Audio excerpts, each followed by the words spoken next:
Appelle le président, j'ai sollicité le président pour une rencontre entre lui et moi. Mais j'ai été en quelque sorte banalisé et je suis toujours banalisé. Je ne sais pas pour quelle raison, mais bon, si je suis étouffé, je ne sais pas.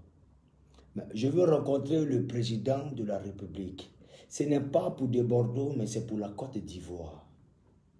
Vous comprenez un peu? On a un pays qui regorge de plusieurs... On a un pays qui regorge de plusieurs, on va dire... comment dis-je, qui regorge de plusieurs, on va dire, diversités. Vous comprenez un peu? Il y a tout en Côte d'Ivoire. On est un pays garni. Je dirais même charrue.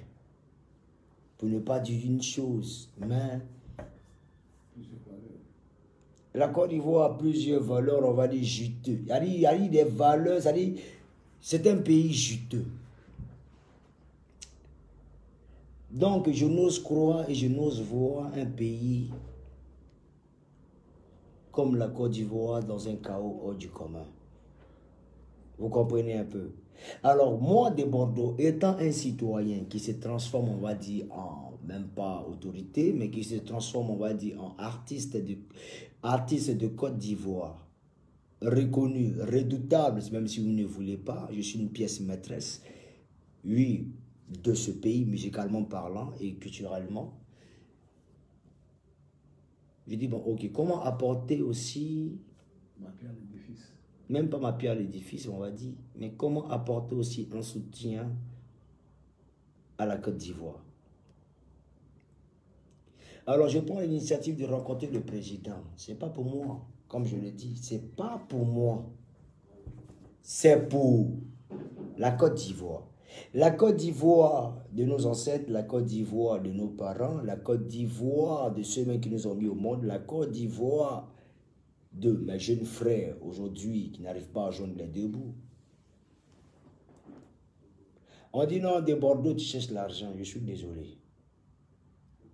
Je veux rencontrer le président de la République de Côte d'Ivoire, Monsieur Alassane Dramane Ouattara, pour lui parler. Pour lui dire ce qui est ça.